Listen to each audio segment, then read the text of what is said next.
And our 4 o'clock hour is motivated by actually what was part of our broadcast yesterday.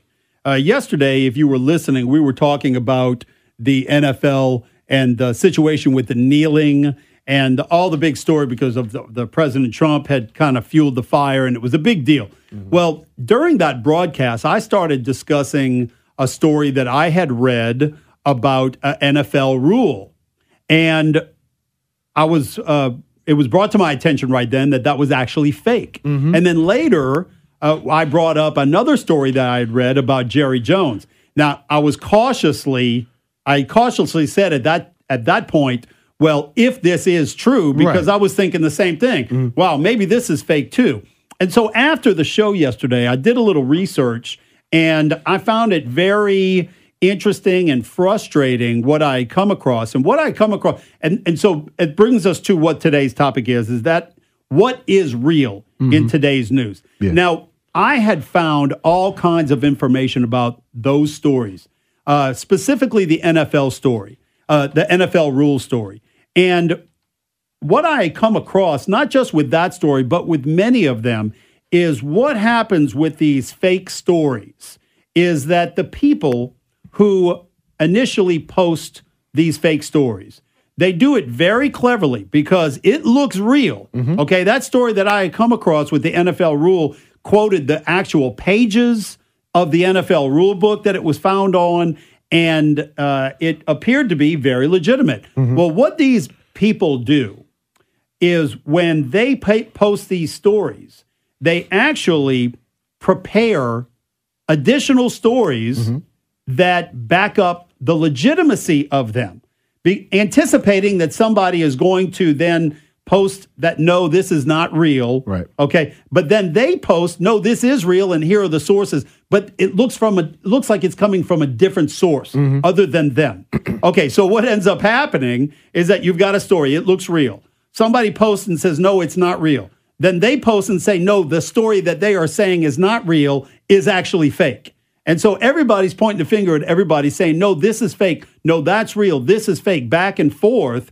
And it is very, very difficult but you have to sometimes do extensive research just to find out if something is real. Now, that specific one that I was referring to actually was shared on Facebook by a friend of mine.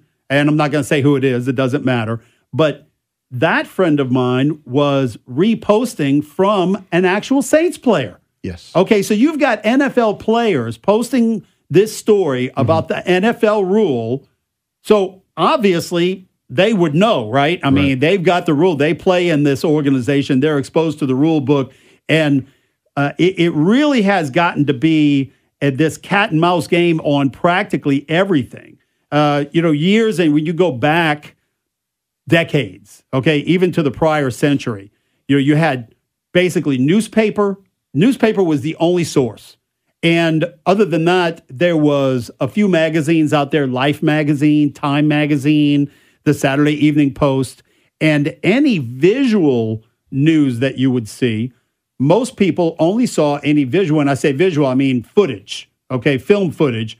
The only film footage that people would see in regards to news was something called movie tone news.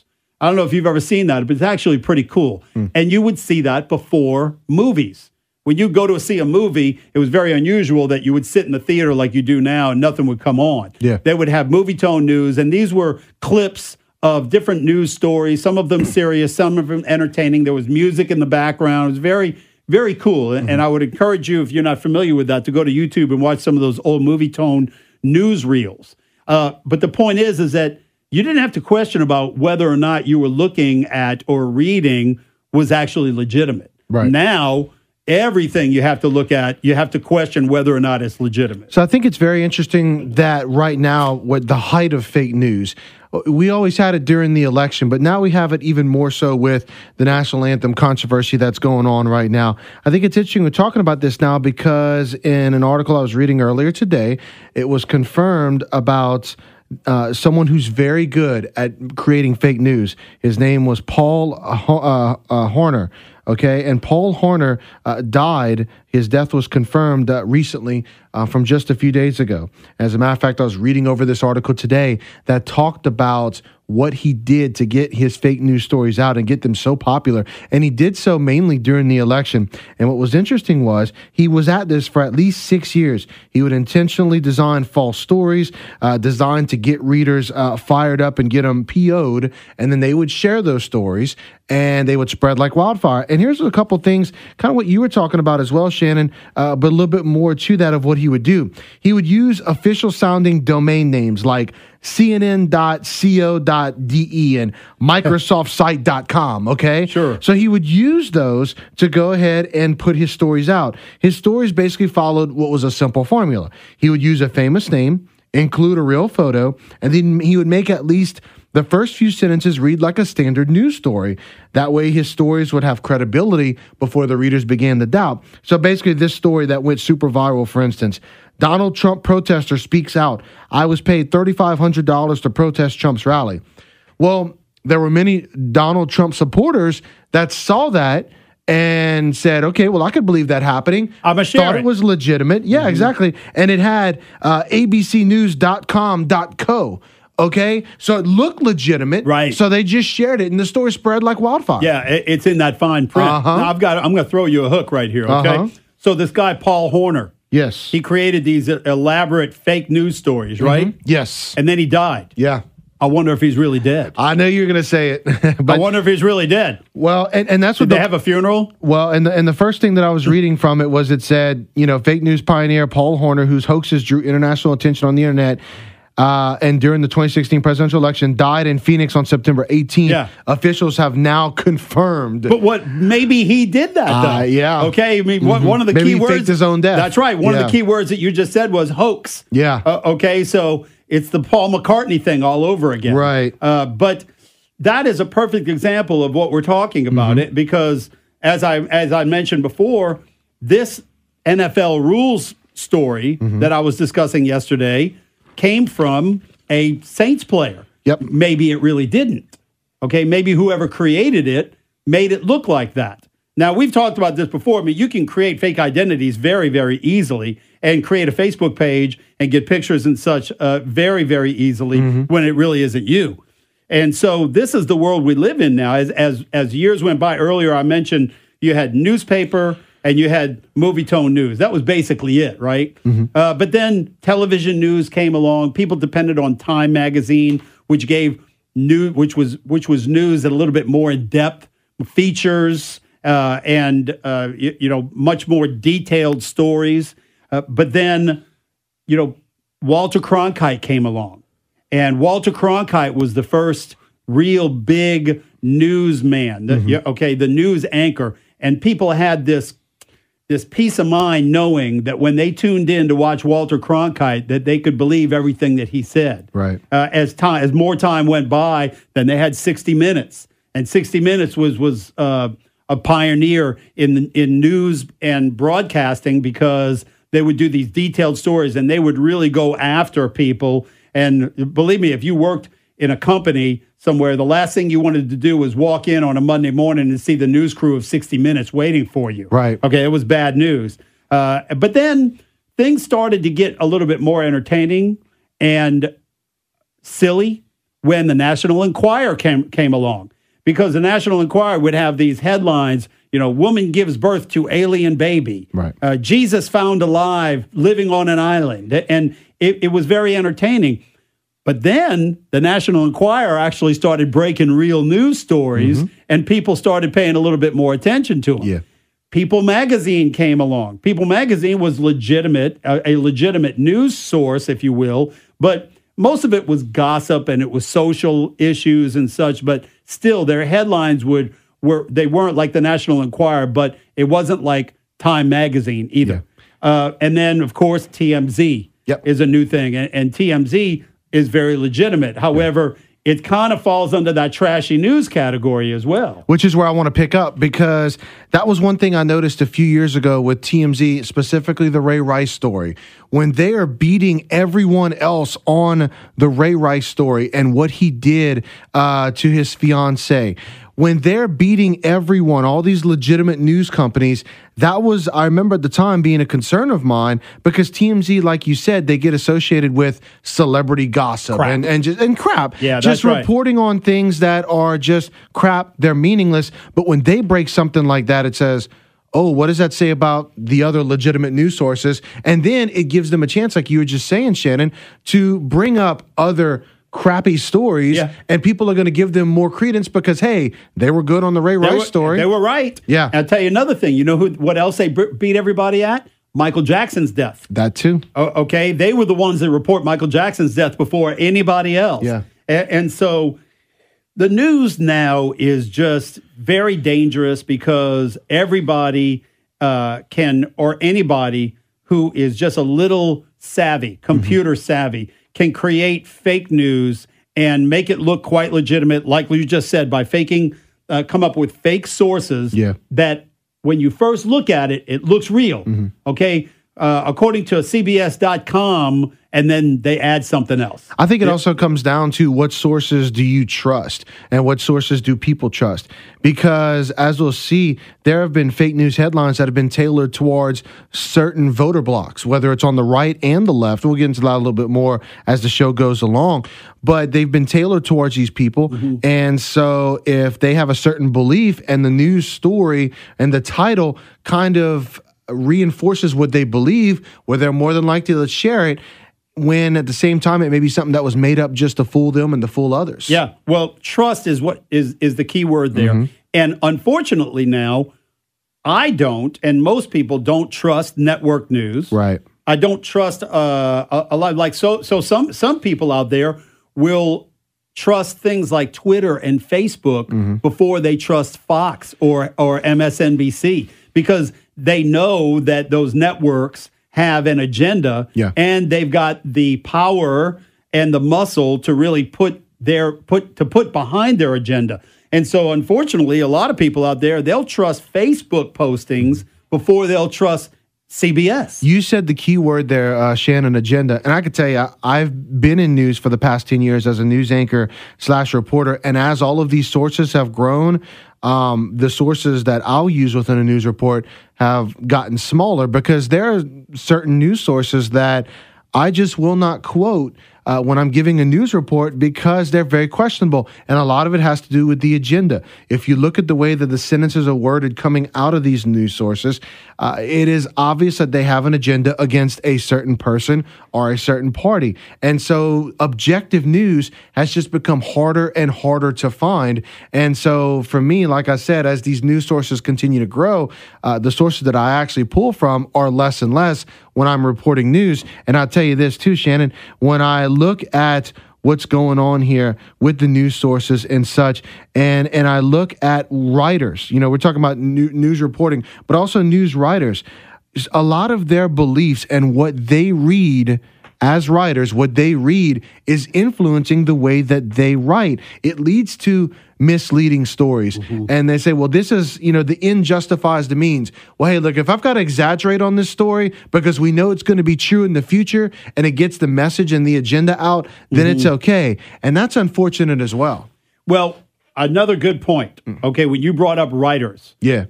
People are too lazy to read now. Okay, that's another big challenge, because people don't sit down and read the newspaper like they used to. They might read the headlines. Right. So they pay more attention to the headlines on Twitter, the headlines on Facebook, or even the headlines that they see on Yahoo or Google. All of these websites now have news stories, and very few people will sit down and actually read. They're too lazy, or they're just too busy. Yeah. But nevertheless, it's very uncommon that, especially young people, that will sit down and actually read the news. But when they do, you have the risk of reading something that is biased or has an agenda. You see, another big problem is that even when it comes to written news, like you just mentioned, these writers also are trying to influence. They don't report. There is no more just regular reporting. They put in a little editorial to it. And I remember growing up in New Orleans, the news every day had an editorial. And that's how they would close the news broadcast. And they would have a gentleman that would share his opinion about something like news and views. Right. Okay. And things like that. And he would take a feature story, normally from that day's broadcast on the news, and give his opinion. Actually, it was the network's opinion. And he would make that clear.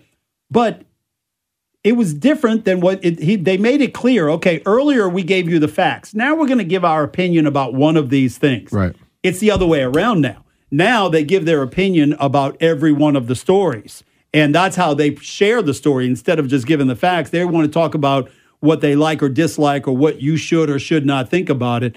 Even if they are not obvious about it, if you pay attention to their choice of words or even to their delivery, their facial expression, or their body language, you get the meaning as to what they think about it. The line between opinion and fact has gotten so blurred in this day and age that, again, you don't know sometimes what's the difference between that person, the facts of the case, and that person's opinions. And that is very frustrating when you're looking at what you think is a fact-based article, but it's really someone just inserting their own opinions into it. 232-1542, we've got some callers that are ready to get in on the conversation. Caller, you're on Offsides. Go ahead. Hey, guys. How you doing? Hi. Hey. You know, Shannon, you just brought up an interesting topic in Walter Cronkite. I guess you didn't know that he was the first guy to put out fake news. I didn't know that. I was too young. Tell me about it. Well, I have the proof. If you go back to the Vietnam War, to the Tet Offensive, we definitively killed off virtually every Viet Cong in Vietnam. After Tet, they ceased to exist as a fighting force because we decisively won Tet and defeated them countrywide. All that was left after that was North Vietnamese regulars, and you can fact check me on this. You can go to YouTube and replay the Walter Cronkite broadcast where he said, "The American cause in Vietnam is lost. The body count was staggering. We have lost the war." Word for word. Wow. Well, that's really Word for interesting. word. Yeah. Well, And- frankly, Walter Cronkite was I barely remember Walter Cronkite. And so when I'm telling you my opinion, or rather what I believe everybody's opinion was, that everybody had that peace of mind with Walter Cronkite. But that's very interesting that you're sharing that he actually did. He was guilty of what we're talking about. Correct. And his broadcast was one of the decisive factors that turned American public opinion against the war, because Wow. he was so well believed. And he was a lefty. He was not a righty. He was a lefty. No, that's very caller. interesting. Thanks for calling. Much appreciated. All right, 232-1542, 232-1542 if you want to get in on this conversation. Brandon and Shannon, Offsides, News Talk 96.5 KPEL. News Talk 96.5 KPEL. Love Morris Day in the time. Talking about fake news, a little jungle love there to bring us into this second segment of the 4 o'clock hour. And Shannon, I think it's interesting as we're talking about fake news and how it's originated, and also talking about how it has developed over the years. And really over the past 6 years, as we were talking about, it's really just taken off. And when I go back and think how fake news articles have changed to what it is today, but think about when they started, when you had fake news articles that would come out that would show a picture of a fatal car crash, and they're saying Drew Brees died in a car crash today. Yeah. And it would just get people so upset. And but those stories would spread like wildfire. Yeah. And so when people saw that these fake news people that spread this stuff, they said, okay, well, we can capitalize on that. We can get stories to spread, but let's pertain that to politics. And that's what started happening, especially during the 2016 election. There were a lot of stories that were targeted to both sides of the aisle, people on both sides, whether it was the right or the left. And they targeted those people and got these stories to spread. And so fake news was incredibly prevalent during the 2016 election. Well, I agree completely. And you bring up a good point about those fake news stories. For example, ones that might say Drew Brees was killed in a car accident. The big difference is that those are so easy to confirm or deny. All right, because he's walking around. Right. All right. But you're right. They set a standard. And I think that's what people took notice of and said, you know what? We can capitalize on this and expand on it.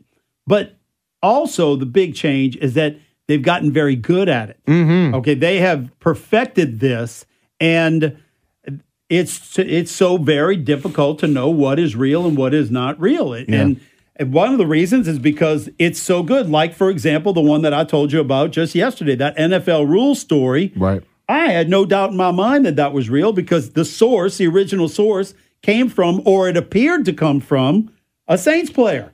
And so, and it even cited the pages. You know, there's a lot of time and effort and technique and skill put into these fake stories out there. And it's dangerous. It's risky. People don't believe anything. And unfortunately, as we mentioned before, I think people have a tendency to believe Facebook and Twitter over the networks more. Because it's more convenient. It is more convenient, and they have no doubt that the networks have an agenda. Exactly. They have no doubt about that. Yeah. So, and I think also why that story spread so much is because it was a story that many people that spread it wanted it to be true. Yeah. They wanted that to be true, and they thing. spread it because of how official it looked and because it fit into what they were thinking. And I looked at an article earlier today from the Business Insider that studied this on both the left and the right. And they took a story from each side and how they spread like wildfire. You know, on the right, there was a story that said breaking congressional plot to bring down Donald Trump escalates. They have momentum now. Well, they found that story marketed to people on the right was very successful. And then on the other side, police raid Standing Rock camp, dismantle teepees, and are burning what remains. Okay, that was from the Alternative Media Syndicate. Well, that spread amongst people on the left. That's right. Because they wanted to take up a cause to help these people that they believed were being mistreated. yeah, all you have to do is post it, and everybody else carries the ball for you. Yeah. Another risky thing. Hold on, callers. We're gonna get to the phone lines in a minute at 232-1542. Another risky thing is that when the story is real, it's too easy for people that don't like the story to say, "Oh, that's fake." Yeah. And then they come up with some type of validity to their claim that it's fake. So that's another challenge, that a lot of these people that are creating fake news are also creating fake objections. So they will come up with some type of documentation that seems to prove real news fake. Right. And so you go to that and you go, "Oh, well, wait a minute, this is fake. Look at these sources. These sources right here say that it's all BS." And so it's this vicious cat and mouse cycle, and very, very frustrating. It is 232-1542. Got a caller waiting on the line patiently through the break. Caller, thank you so much for your patience. Go right on ahead. Thank you. I was in high school during the Vietnam War, just to kind of defend Walter Cronkite a little bit.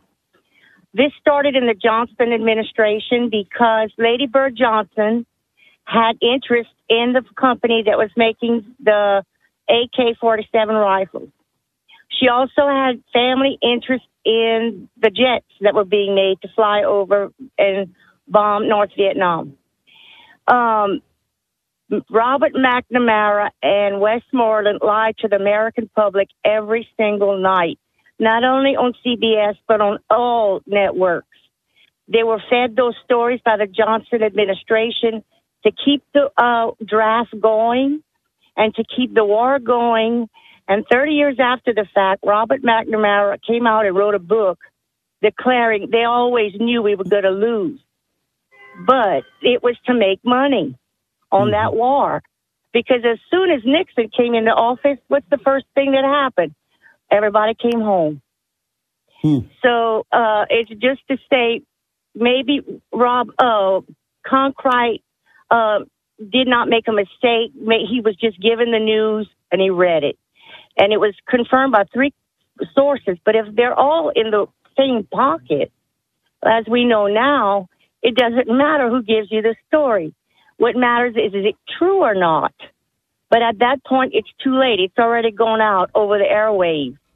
So I just wanted to kind of validate that a little bit and confirm. More than fair. And kind of clear that up. And I do want to say one great point that you alluded to, Mel, is all news departments are different. I mean, you have some news departments where the person giving the news is more reliant on the people that are handing the news to him. At the same time, there are other news departments where the person reporting the news, whether it's a he or a she, has gone out and gathered the news really for themselves. So every news department is different. I mean, there's always, the anchor that's giving the news, but that anchor may be receiving the news or gathering the news in completely different ways. Some of them just report the news, and some of them are more involved in the research and development of the story, like you just described. How do you know which is which? We don't know.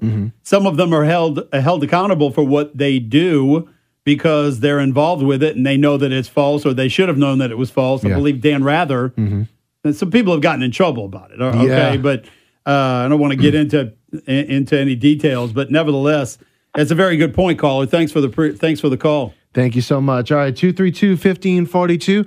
Caller, you're up next on Offsides. Go ahead. That was the funny call I've heard in a long time. Lady Bird Johnson had interest in the AK-47 production. Oh, guys, that... All right. Okay. I'm sorry. No, that's all right, man. Lay off the laughing gas next time before you call, buddy. Thanks, guys. All right. All right. One less bong hit before you dial the number. All right. 232-1542. All right, caller, you're up next. Yeah, that guy's got the giggles big time. Go ahead, caller. Hello. Hi. Yeah, hello. Hey, you got to make sure your radio's turned down. We'll be happy to get you on the air. Just make sure your radio's turned down and go right on ahead. All right. Hello. Yes. Yeah, you're on. All right. Hey, thanks. The thing you're talking about is the fake news and stuff like that. Yeah. And reliable news. What I usually do is when I'm at work, I usually read the BBC, and there's the editorial at the end where the person who does the news article gives their own personal opinion. The facts are above it, they give all these information, but can I get on? Yeah. But what I usually do is I usually go to BBC, read BBC, and then I come and listen to this radio network. So I have two sides of a story. Okay. So it's us and the Brits? The BBC, right? That's the Brits. It's us and the Brits. It's us and the Brits. I'm good with that, buddy. Yeah, that's cool, man. Look, you want to make sure you get it straight. You tune into Offsides every day from 4 to 6. I mean, when we get put on the same level as the BBC, man, I'll take it. I'm not drinking any tea.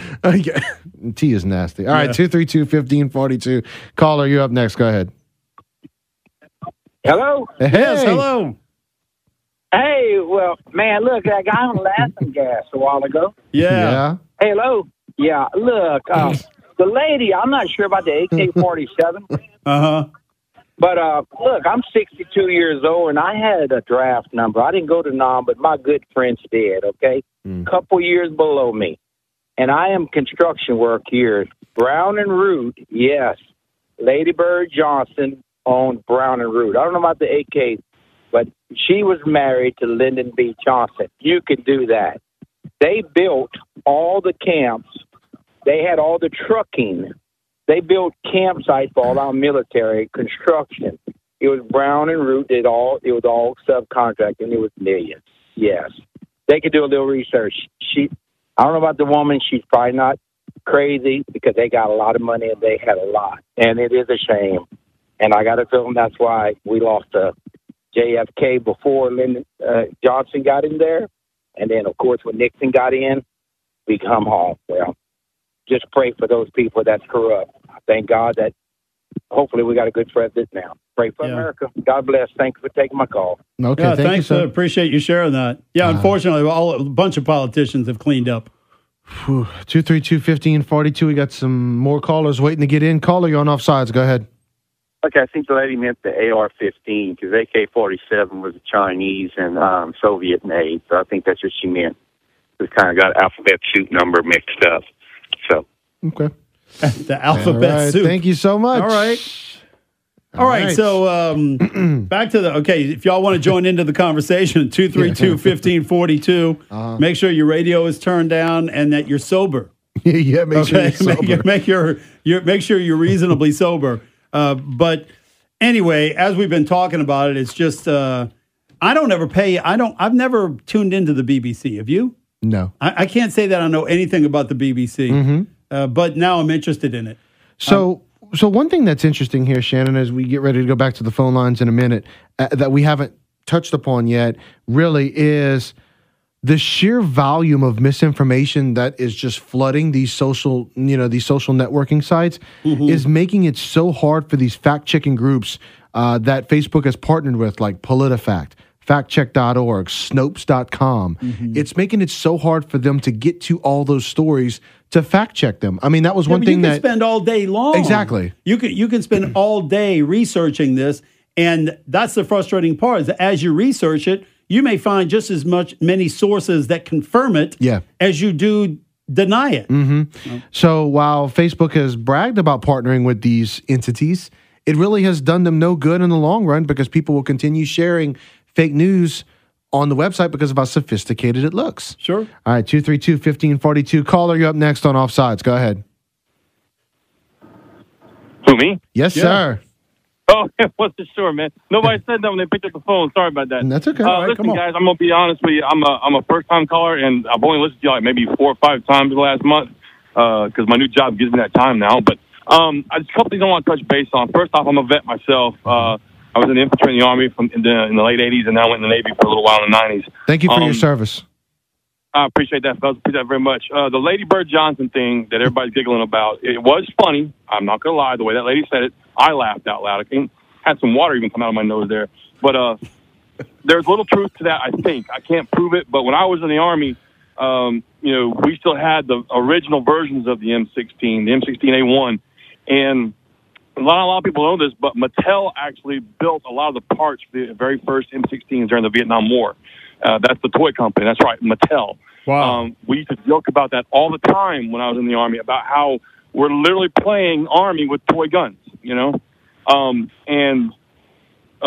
what I did, my research on it way back in college when I got out of the Army, I can't remember what her maiden name was, but basically President Johnson's wife, Lady Bird, her father's family owned a substantial amount of stock in the company Mattel. So I think that's what the lady was talking about. She definitely didn't mean AK-47s, because like the other caller said, those are Soviet-made weapons. The Chi-Com weapons are also AK-47s or based on the Kalashnikov. But anyway, the second thing I want to touch base on was something I've been telling my family and my friends that listen to me rant for years, is America's problem. Our problem with our government right now is we started putting professional politicians in office. What I mean by that is these are people whose sole purpose in life is to go to Washington, D.C. and make as much money as they can off the American people's backs before they just quit. They don't retire. They don't get, kicked out. No disagreement there. Yeah. If we want to fix what's wrong with this country, we got to keep doing what we did last November and putting non-politicians in office. We started with Trump. We need to keep that trend going with the congressmen and senators we have. Stop sending these people that go to school just to be a politician. Stop sending them over there. Send your doctors. Send your farmers. Oh, I agree. I'll tell you. My big thing is stop electing lawyers. Okay, most of these guys, most of the men and women that run for office all have law degrees and they all have lawyers. Now, that doesn't mean that I hate all lawyers. But here's the problem with when you elect a lawyer. A lawyer is trained to do a certain job in a certain way. The first thing that they are trained to do through law school and while practicing law is to find problems. That's what they do. You bring a lawyer a business deal or a contract, it's their responsibility to find out what's wrong with you, what's wrong with the contract, to eliminate any exposure. They look for problems, so they don't look for solutions. Another thing lawyers are trained to do is win. That's their job. It's their job to win the case. And so when you elect somebody with those two operational traits, what are they doing? They just want to win. They don't know how to compromise and work out a deal. And they spend so many times finding problems instead of solutions. And today's GOP failure on the health bill is a prime example of what you're talking about. It's a glorifying example of what you're talking about. Well, look, guys, I got to get back on the road, which means I hang up this phone. Thank you so much for taking my call. God bless. Thank you, man. We really appreciate you got a job that allows you to tune in now. Yeah, most definitely. And I'll say this as well, especially when it comes to the state legislature. I cringe every year when you see the number of bills that pile up. And like you said, when you combine those factors that you've talked about, that trying to win at all costs and mentality and just searching for problems, one thing that was refreshing about when President Trump got elected was that when he came in there with the regulations, he said, if you're going to add a regulation, you got to take away 2 of them. And, that's a strategy that I wish would be talked about when it comes to dealing with these laws, getting some of these laws off the books that are archaic and that are not needed anymore, and just making it much more difficult and making the state much more litigious. Yeah, no, it just muddies up the water. It's this big gumbo of laws out there, and it needs to be scaled down, and you got to trim the fat off of all of that and make it much more, when you simplify things, then it's easier to operate. 232-1542. Let's get another call before we have to take the break. Caller, you're on Offsides. Go ahead. Yeah, I'm on. Yes. You are. I just wanted to comment about the M16A1 that the recent caller just talked about. Mm-hmm. I was in the Marine Corps 89 to 95, and we had the M16A2. And on the hand guards, the plastic hand guards, it said Mattel. And we used to joke about that all the time, that our weapons were made by a toy company. So just to verify that for you guys. Yeah. Thank you. Thanks for the call. All right, everybody, we're going to take a short break on Offsides. Talking to you today about fake news. What a frustrating situation that is for people when you're trying to determine what's real and what is not real. And we've got a lot of callers calling in. We've got somebody that's on the line right now. So let's go straight to the phone line. Go ahead, caller. You're on Offsides. Hey, guys. Southside, Deplorable John. All right. Hey, what's up? Good. I have plenty of attorneys in my family, and I'm going to tell you this. You hit on it exactly right. You know what attorneys do not care about? They don't care about whether they win or lose. If they represent a murderer, they don't care. So if they're legislatures, I think that's the same way. And I think that guy was right on. Stop electing lawyers. We need them, but we don't need them in the government. Yeah. Thank you, guys. Have a good day. Thanks, you too. Right. Appreciate you. 232-1542, 232-1542. That comment coming off of the end of the last segment. We started talking about politicians and how they've become so well-trained at what they do. But we've been talking for most of the hour about fake news. And we got a text message talking about Corey Lewandowski and his role in sharing the fake news. As a matter of fact, Corey Lewandowski, who, of course, was President Trump's former campaign manager, had tweeted a link to, remember the guy we mentioned at the beginning of the show, Paul Horner, who's infamous for creating fake news. He tweeted out one of his stories about paid protesters. It was a story that Horner made up, where he said that President Obama had personally funded the Museum of Muslim Culture during a government shutdown. So that was a story that was very popular amongst Trump supporters. Perfect example. They know how to bait them. Yeah. They bait people. They know exactly what to write. They know how to make it look real. And they know how to make it, to create the sources as follow-ups. That's what I found. So, you see, that's really premeditation right there. Okay, because when you put something out there that's fake, that's one thing. But when you put something out there that's fake, and now you have backup stories anticipating it being called out as fake, and you're ready to press enter as soon as that happens, then you're really, that's many layers of a lie, and that's many layers of preparation. Because sooner or later someone's going to get wise to you and say, okay, this is fake news. And then all of a sudden you post something else that looks like it's coming from someplace else, another source, that validates the original lie. Right. I mean, it's cat and mouse all day long. One thing that I would say to people listening is don't allow yourself to become a pawn in a political game. No matter what side of the aisle you're on, or whether it's right, left, or if you're somewhere in the middle, whatever your view on politics is, do not allow yourself to become a political pawn in someone's game. Because really, you're just allowing yourself to be used when you're sharing fake stories and you don't even realize it. Yeah. And it's so unfortunate. And that's frustrating because you may be being used and you don't realize and you don't realize it. You don't think about the fact that you're being used. You just see this story. Wow, look at this. This is incredible. I got to share this. Yeah. And it could be just as simple as what we were talking about earlier about with the NFL rule regarding standing for the national anthem.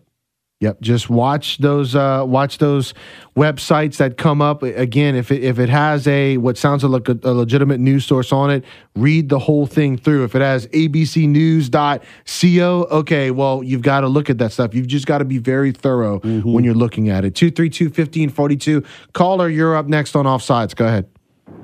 Gentlemen. Hi. Okay. You ever heard of the term media frenzy? Yeah, sure. Okay. Do you know where the term comes from? Not originally, no. Okay. A feeding frenzy comes from the same term as the media frenzy comes from the term feeding frenzy, similar to the way sharks feed. Okay. Once you put blood in the water and you have a pod of sharks, now most sharks are lone sharks, bull sharks, tiger sharks, they swim on their own. But the term comes from hammerhead sharks. Hammerhead sharks swim in pods of up to 1,000, 1,500 sharks at a time. And what happens is when they come across a wounded porpoise or a wounded fish, a whale in sorts, a feeding frenzy begins. What happens is once the feeding frenzy begins and the excitement impales, these sharks will literally eat each other in the chaos. Wow. I believe that. Now, piranha do the same thing. Yeah, piranha will also do this. It's a feeding frenzy where they literally will eat each other. So what I tell people is, be careful what you hear, especially when somebody says, hey, did you hear what they said about? No. What I like to do is, as an independent, I don't trust media outlets per se, like when you hear people like, I only listen to this person, or I only listen to that person, or I only listen to Rush, or this person, or that, or whatever. You got to be careful because you have to weigh it out, and you have to look at the truth, do your own research. A lot of times what you hear or what somebody tells you is just something they heard from someone else. And reporters do it too, because they're not so much worried because we haven't really had a lot of self-policing in the media where if a media person says something that's not substantiated or not a correlated fact, nobody calls them on it. Yeah, and sometimes it's inadvertent. I'll tell you, it reminds me, as you were talking about the story goes from one person to the next person. I remember when I was in high school, one of my teachers showed the class, it had this little exercise, and the teacher took 6 people or so and put them out of the class, and then took one student, and no one could say anything. He took one student, and he told the student a very specific story about two children. And then he brought one person into the class, and that student had to tell the same story to the next student. And then he brought another person, and then the second student had to tell the third student, and then so on. But what it did, it illustrated how the story changed drastically from the first to the sixth or seventh student that came in. It was completely different because each person left out some type of detail and maybe elaborated on something and made the story completely 180 degrees of what it was originally. One more point very, very quickly. It's very important. One of the big reasons why we have so many problems with media and people and the stories that are out there is because of the environment we live in today. Back when my grandparents were alive, they had the 3-day news cycle. If you waited 3 days, a story would either pan out or it wouldn't. Nowadays, you have a 24-hour news cycle with the internet, cable TV. It is literally these reporters and journalists, if they wait on a story even a moment to try to substantiate it, they lose the story. Yeah. And it's such a cutthroat business now with a 24-hour news cycle and that constant hunger for sensationalism. If you see a story and you hear something, if you notice all these great stories and things that pop up, if they're legit, they last a while. If they're not, they just kind of disappear after a few days. So when you hear something, give it a few days and make sure it substantiates and balances out, because if it's just something that someone rumored out, like everything else we heard today, it'll usually just pan out. It's always better to be right than to be first, because if you're first with some wrong information, then you're the one that comes out looking like a fool while everyone else got their sources right and got the story right. Yeah. Some reporters, it's worth the risk. They would rather risk being wrong and being first because it's so important for them to have that breaking news. And you're right, sensationalism plays a big role in it. All right, guys. See you guys later. Man. Thanks. All right. Thank you so much. Right. And that is going to do it, Shannon.